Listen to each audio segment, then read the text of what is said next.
Yang kena masalah mental berarti kurang ibadah. Orang yang stres dan depresi berarti jauh dari Tuhan. Masalah mental itu cumanlah hal yang dilebih-lebihkan. Kalau kita datang ke psikolog ataupun ke psikiater artinya kita kena gangguan jiwa. Itu masih sangat masif di zaman sekarang. Di zaman dimana orang-orang itu udah mulai aware sebenarnya sama kondisi kesehatan mental.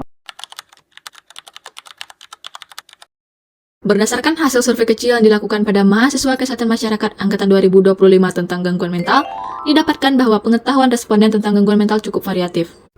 Mayoritas responden memahami bahwa gangguan mental tidak selalu menunjukkan penampilan fisik yang mencolok dan dapat terjadi pada semua usia, termasuk anak-anak dan lansia. Mereka juga mengetahui bahwa stigma sosial dapat menghambat seseorang untuk mencari bantuan dan bahwa gangguan mental itu bisa diobati dengan bantuan profesional. Selain itu, banyak responden menyadari bahwa gangguan mental tidak disebabkan oleh faktor keturunan semata, dan bahwa stres ringan tidak selalu termasuk dalam kategori gangguan mental. Mereka mengerti bahwa gangguan mental tidak hanya mempengaruhi pikiran dan perasaan, tetapi juga dapat mempengaruhi kemampuan bekerja atau belajar.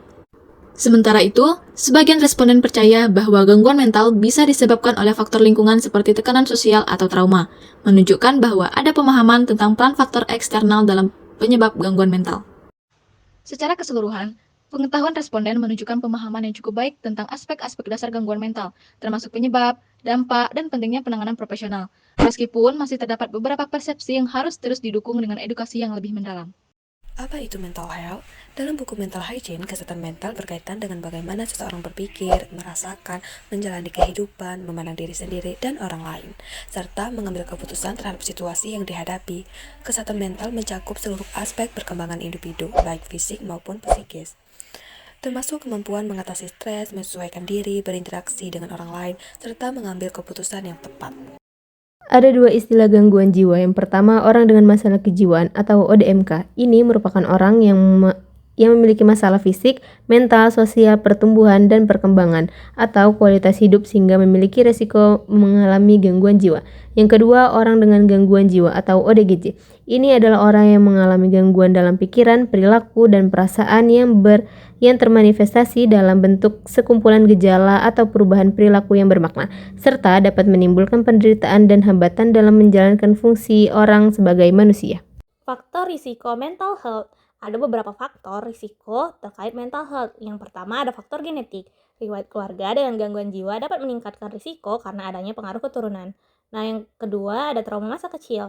Pengalaman kekerasan, pelecehan, atau kehilangan di masa kecil dapat memengaruhi kestabilan emosi saat dewasa. Nah, kemudian ada stres. Tekanan hidup yang berat dan berkepanjangan dapat memicu gangguan seperti depresi atau kecemasan. Kemudian ada pola asuh. Pola asuh yang kasar, otoriter, atau kurang perhatian bisa menyebabkan anak tumbuh dengan masalah emosional dan perilaku. Selanjutnya ada tanda-tanda gangguan kesehatan mental. Gejala umum gangguan kesehatan mental adalah ketakutan atau kekhawatiran yang berlebihan atau perasaan bersalah yang menghantui.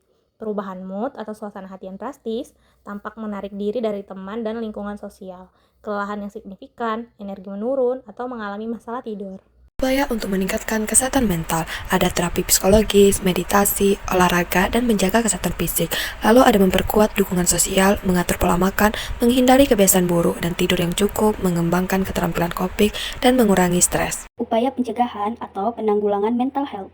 Upaya kesehatan mental di Indonesia adalah kegiatan untuk mewujudkan derajat kesehatan mental yang optimal bagi setiap individu, keluarga, dan masyarakat dengan pendekatan promotif, preventif, kuratif, dan rehabilitatif yang diselenggarakan secara menyeluruh, terpadu, dan berkesinambungan oleh pemerintah daerah, atau masyarakat. Saat ini, Undang-Undang Nomor 18 Tahun 2014 tentang Kesehatan Jiwa menjadi pedoman dalam penyelenggaraan kesehatan jiwa yang komprehensif.